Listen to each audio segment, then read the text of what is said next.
तो class 11th के chapter 1 sets में अब तक हम वेन डायग्राम्स तक पढ़ चुके हैं। तो जिसने भी प्रीवियस वीडियोस नहीं देखे हैं, वीडियोस देख लें, लिंक आपको आई बटन पर क्लिक करके मिल जाएगा, साथ ही डिस्क्रिप्शन बॉक्स में नीचे मिल जाएगा, या फिर आप क्लास 11th की प्लेलिस्ट में जाके भी देख सकते हैं। तो चलिए स्टार्ट करते हैं आज का वीडियो। मैं हूं आपकी मैथ्स टीचर पूनम और आप सभी का मेरी क्लास में स्वागत है।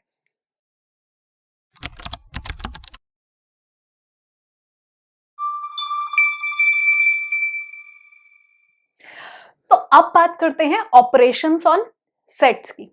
बट इससे पहले ऑपरेशंस हमने मैथ्स में कहां अप्लाई किया था वो याद करते हैं, थोड़ा रिकॉल करते हैं प्रीवियस क्लास का कॉन्सेप्ट। ऑपरेशंस हमने नंबर्स पे अप्लाई करना सीखा था, है ना।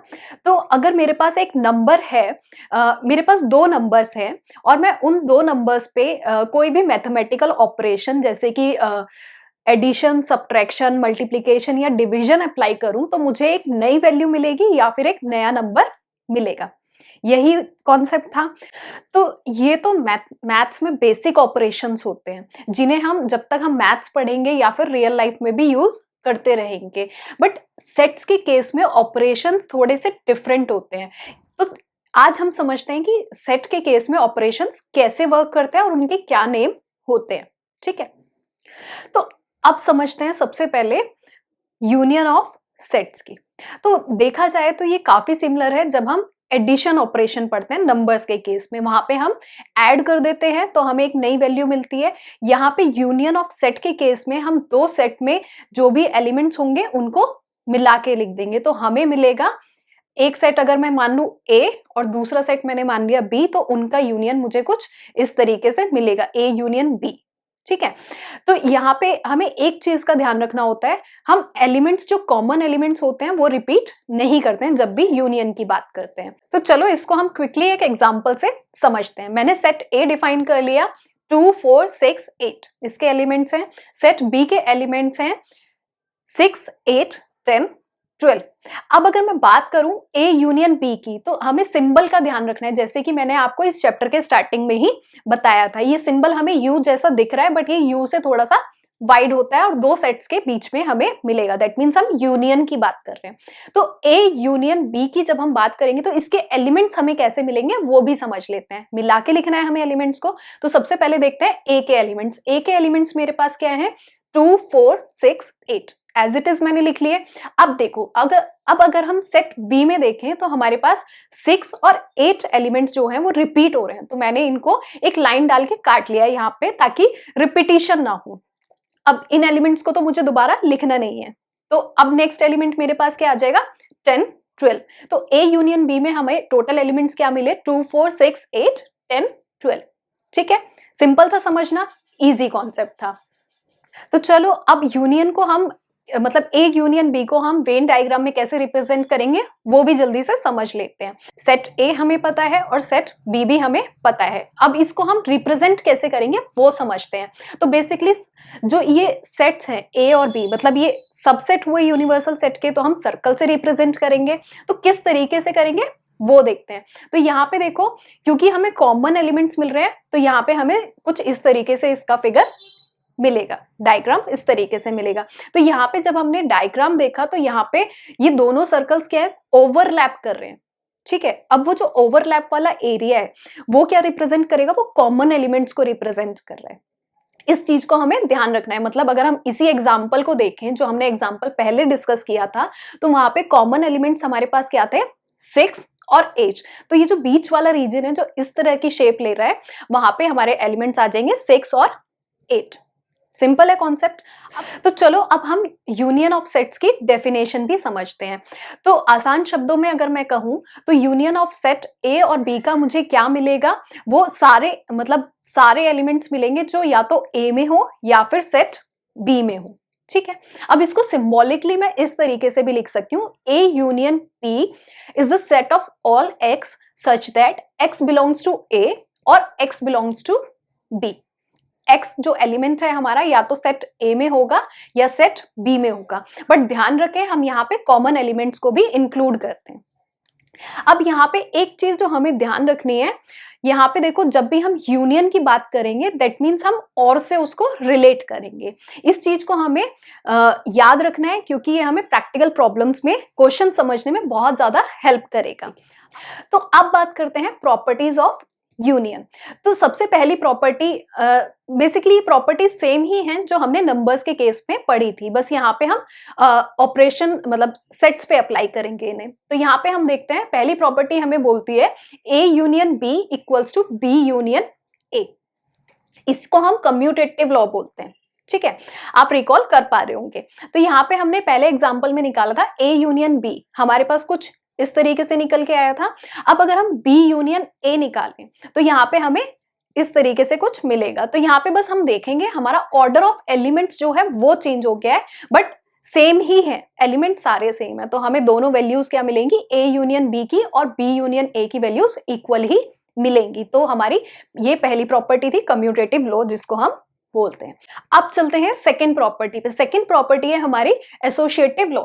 एसोसिएटिव लॉ हमें बताता है कि A union B with in bracket union C किसके बराबर होगा, A union B union C, मतलब बी यूनियन सी यहाँ पे ब्रैकेट के अंदर है। तो इसको भी हम एक एग्जांपल की हेल्प से समझ सकते हैं, बट मैं चाहती हूँ कि एग्जांपल आप खुद से सी की वैल्यू लेके सॉल्व करें क्योंकि बहुत इजी है।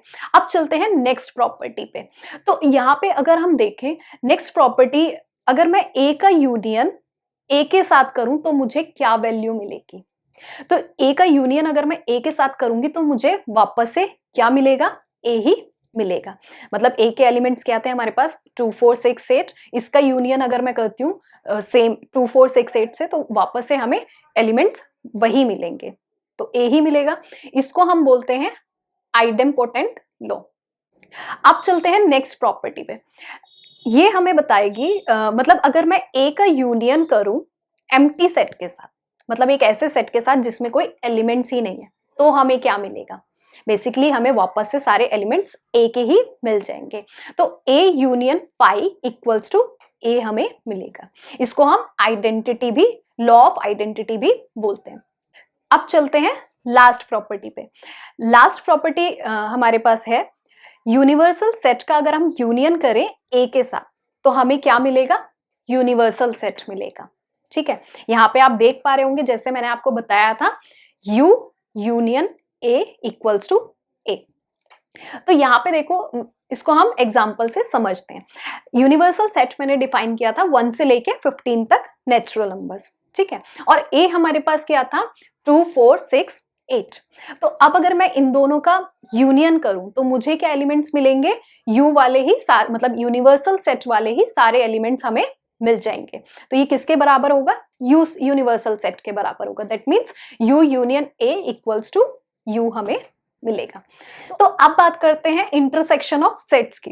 तो अगर हम थोड़ा सा रिकॉल करें तो इंटरसेक्शन की बात हम लाइंस के केस में करते थे, जब दो लाइंस क्रॉस करती थी एक दूसरे को तो हम बोलते थे लाइंस इंटरसेक्ट कर रही हैं। तो वो एक पर्टिकुलर पॉइंट, मतलब एक कॉमन पॉइंट वहां पे हमें मिलता था, है ना, कॉमन पॉइंट की हम बात करते थे। बट अगर हम सेट के केस में इंटरसेक्शन की बात करें, मतलब दो सेट इंटरसेक्ट कर रहे हैं, तो हम कॉमन एलिमेंट्स की बात करेंगे। यही चीज हमें ध्यान रखनी है। तो चलो एग्जाम्पल से समझते हैं इसको। वही पुराना एग्जाम्पल, सेट ए मैंने डिफाइन करा था 2 4 6 8, सेट बी 6 8 10 12। अब यहाँ पे देखो हम बात करेंगे इंटरसेक्शन की। तो सबसे पहले देखते हैं कि इंटरसेक्शन हम लिखेंगे कैसे। ए इंटरसेक्शन बी, सिंबल का हमें ध्यान रखना है। जो पहले वाला हमने यूनियन के लिए सिंबल यूज किया था उसको हम उल्टा करके लिखेंगे तो वो इंटरसेक्शन बन जाता है, ठीक है, उससे हम इंटरसेक्शन रिप्रेजेंट करते हैं। तो अब देखते हैं इंटरसेक्शन ए इंटरसेक्शन बी के एलिमेंट्स हमें कैसे मिलेंगे। तो पहले सेट ए में देखते हैं हमारे पास क्या एलिमेंट्स है 2 4 6 8, सेट बी में 6 8 10 12। तो कॉमन एलिमेंट्स को मैं सर्कल कर लेती हूँ। तो कॉमन एलिमेंट्स क्या है 6 और 8, मैंने सर्कल कर ली, मेरे लिए इजी हो गया समझना। अब यहाँ पे मैं इनको नीचे लिख सकती हूँ। तो ए इंटरसेक्शन बी मुझे क्या मिलेगा 6 और 8, यही एलिमेंट्स है, सिंपल है। अब इसी चीज को हम समझते हैं वेन डायग्राम से। तो वेन डायग्राम में मैंने आपको बताया था यूनिवर्सल सेट, जो रेक्टेंगल है वो यूनिवर्सल सेट को रिप्रेजेंट करेगा और सर्कल से हम सबसेट्स रिप्रेजेंट करते हैं। तो ए और बी इस तरीके से हमें फिगर मिलेगा। अब हमें बात करनी है कॉमन वाले एलिमेंट्स की। तो मैंने आपको पहले भी बताया था, जो बीच वाला पोर्शन है, जो आप रेड से हाईलाइटेड यहाँ पे देख सकते हैं, वो रिप्रेजेंट कर रहा है इंटरसेक्शन ऑफ सेट्स को, मतलब कॉमन एलिमेंट्स को। तो जो 6 और 8 है वो यहाँ पे आ जाएंगे। सिंपल है कॉन्सेप्ट।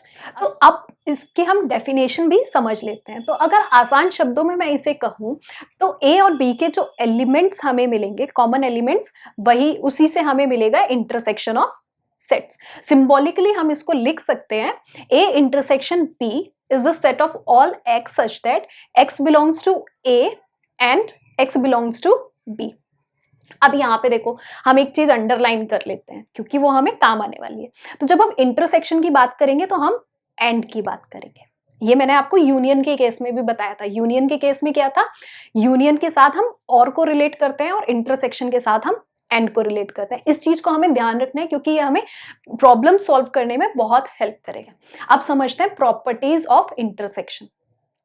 तो बेसिकली प्रॉपर्टीज क्या है, एग्जाम्पल से समझ लेते हैं। पहली प्रॉपर्टी हमारी A intersection B equals to B intersection A, इस कम्यूटेटिव लॉ। अब यहाँ पे एग्जाम्पल देख लेते हैं, वही पुराना एग्जाम्पल। कॉमन एलिमेंट्स हमें A और B के क्या मिलेंगे, 6 और 8 मिले थे। अब मैं B इंटरसेक्शन A निकालूंगी तब भी मुझे 6 और 8 ही एलिमेंट्स मिलेंगे। तो दोनों सेट क्या हुए, बराबर हुए, प्रॉपर्टी सेटिस्फाई हो गई। अब एसोसिएटिव लॉ की हम बात करें तो एसोसिएटिव लॉ क्या बोलता है, A intersection B with in bracket intersection C किसके बराबर होगा, अगर मैं निकालूं A intersection with in bracket B intersection C के। ठीक है, अब इस चीज को आप खुद अप्लाई करके देख सकते हैं। अब चलते हैं नेक्स्ट प्रॉपर्टी पे। अब अगर मैं बात करूं, अगर मैं A का इंटरसेक्शन निकालूं A के साथ तो क्या मिलेगा, देख लेते हैं भाई। A हमारे पास क्या है, 2 4 6 8 और इंटरसेक्शन मुझे किसके साथ निकालना है, A के साथ। तो वापस से मुझे A के ही एलिमेंट्स मिल जाएंगे। दैट मीन्स मुझे अगेन क्या मिलेगा, A की ही वैल्यू A ही मिल जाएगा। That means A intersection A equals to A। चलो अब समझते हैं कि अगर मैं A का इंटरसेक्शन निकालूं एम्प्टी सेट के साथ तो क्या मिलेगा। अब इस चीज को हम देखते हैं। A सेट के एलिमेंट्स क्या हैं, 2 4 6 8 और एम्प्टी सेट में तो कोई एलिमेंट होता ही नहीं, खाली होता है। 5 से रिप्रेजेंट करते हैं या फिर ब्रेसेस में कुछ ना लिख के रिप्रेजेंट करते हैं। तो यहाँ पे हमें क्या मिल रहा है, कॉमन कुछ नहीं मिल रहा। दैट मीन्स एक एम्प्टी सेट ही होगा, तो उसको हम लिख सकते हैं इक्वल्स टू 5 या फिर एम्प्टी सेट। सिंपल है। अब देखते हैं नेक्स्ट प्रॉपर्टी पे। नेक्स्ट प्रॉपर्टी हमारी बोलती है, अगर मैं यूनिवर्सल सेट का इंटरसेक्शन निकालूं एक सेट के साथ तो क्या एलिमेंट्स हमें मिलेंगे। तो यूनिवर्सल सेट में मैंने क्या कंसीडर किया था, 1 से लेके 15 तक नंबर्स, नेचुरल नंबर्स। अब बात करते हैं ए की। ए भी हमें पता है क्या एलिमेंट्स है हमारे पास, 2 4 6 8। अब हमें बात करनी है कॉमन एलिमेंट्स की। तो भाई मैंने बताया ही था, कॉमन एलिमेंट्स को हम सर्कल कर लेंगे फटाफट से। तो कॉमन एलिमेंट्स हमें क्या मिलेंगे, 2 4 6 8 मिल गया हमें A के बराबर। तो क्या हुआ, यूनिवर्सल सेट मतलब U intersection A equals to A। यहाँ पे देखो हमें कम कम एलिमेंट्स मिल रहे हैं, यूनियन के केस में हमें ज्यादा एलिमेंट्स मिल रहे थे। ठीक है, क्योंकि हम यहाँ पे कॉमन एलिमेंट्स की बात कर रहे हैं ना। अब चलते हैं लास्ट प्रॉपर्टी पे जो कि बहुत ज्यादा इंपॉर्टेंट है, वो है डिस्ट्रीब्यूटिव लॉ। तो डिस्ट्रीब्यूटिव अगर आपको याद हो, डिस्ट्रीब्यूटिव लॉ अपने नंबर्स के केस में भी पढ़ा था, जहां पे मल्टीप्लिकेशन जो होता है वो डिस्ट्रीब्यूट हो जाता है एडिशन के ऊपर, है ना। यहाँ पे क्या होगा, इंटरसेक्शन डिस्ट्रीब्यूट हो जाएगा यूनियन के ऊपर। देखते हैं कैसे। अब यहाँ पे मैं लिख सकती हूँ A intersection with in bracket B union C equals to किसके बराबर मुझे मिलेगा, A intersection B union B intersection C। यही हमारी प्रॉपर्टी है, बट ये इंपॉर्टेंट प्रॉपर्टी है तो इसको हम एग्जाम्पल से समझते हैं। तो यहाँ पे देखो, सबसे पहले मैंने क्या किया, प्रॉपर्टी लिख ली अपनी। ठीक है, A intersection B union C equals to A intersection B union B intersection C। Property लिख ली मैंने। अब मैं क्या करूंगी, सेट डिफाइन कर लूंगी। मैंने सेट A और B पहले वाले सेट ही ले ली। अब सेट C मुझे डिफाइन करना है। तो सेट C के मैंने एलिमेंट्स कुछ इस तरीके से लिए हैं, 4 6 8 10 12 14। ठीक है, अब देखो, तो अब नेक्स्ट स्टेप में हम वैल्यूज पुट कर लेंगे, मतलब जो हमारे एलिमेंट्स हैं वो हम नीचे लिख लेंगे। जैसे सेट A के एलिमेंट्स हमारे पास क्या हैं, 2 4 6 8, ठीक है। इंटरसेक्शन किसके साथ इंटरसेक्शन कर रही है? बी यूनियन सी के साथ। तो बी यूनियन सी में मतलब दोनों के एलिमेंट्स मिला के हम लिख देंगे। तो यहाँ पे हमें क्या मिलेगा बी यूनियन सी में? 4, 6, 8, 10, 12, 14। अब बात करते हैं राइट हैंड साइड की। तो दैट मीन्स इक्वल्स टू क्या आ जाएगा? ए इंटरसेक्शन बी है हमारे पास, तो ए इंटरसेक्शन बी के एलिमेंट्स हमें पता है क्या मिला था? 6 और 8। सेट तो वही है पुराने वाला, ठीक है। यूनियन, अब बात करते हैं ए इंटरसेक्शन सी की। तो ए इंटरसेक्शन सी में जो कॉमन एलिमेंट्स होंगे वो हम लिख देंगे। तो यहाँ पे हमें कॉमन एलिमेंट्स कौन से मिलेंगे? 4, 6, 8, ठीक है। सिंपल है, यहां तक कुछ भी डिफिकल्टी नहीं हुई होगी। अब नेक्स्ट स्टेप में क्या करेंगे? हमारा जो बच गया है ऑपरेशन उसको अप्लाई कर देंगे, चाहे वो यूनियन हो या फिर इंटरसेक्शन हो। तो लेफ्ट हैंड साइड पे हमारे पास इंटरसेक्शन है, तो यहाँ पे हम कॉमन एलिमेंट्स लिख देंगे। तो कॉमन एलिमेंट्स हमें क्या मिलेंगे? 4, 6, 8। इसी तरीके से राइट हैंड साइड पे हमें क्या मिलेगा? फिर से यूनियन है दोनों के बीच में, तो एलिमेंट्स हम मिला के लिख देंगे, है ना, दोनों सेट्स के एलिमेंट। तो हमें क्या मिल जाएगा? 4, 6, 8। तो दोनों ही इक्वल हैं, हमारी इक्वेशन कैसी है? बराबर है, ठीक है। तो ये हमारी प्रॉपर्टी सेटिस्फाई हो गई। यही था हमारा डिस्ट्रीब्यूटिव लॉ, जो कि हमें अच्छे से समझ लेना चाहिए क्योंकि ये बहुत ज्यादा हेल्पफुल होगा। अब चलते हैं नेक्स्ट टॉपिक पे। अब बात करते हैं डिसजॉइंट सेट की। डिसजॉइंट मतलब जो मिला हुआ ना हो, जॉइन ना हो, है ना। तो दो ऐसे सेट जिनके बीच में हमें कोई कॉमन एलिमेंट मिले ही ना, उसी को हम बोलते हैं डिसजॉइंट सेट, ठीक है। इसको वेन डायग्राम से हम कुछ इस तरीके से भी देख सकते हैं। यहाँ पे देखो, ये दोनों सेट्स जो हैं वो अलग अलग हैं, है ना, सेपरेटेड है। अब इसको हम एग्जाम्पल से देख लेते हैं।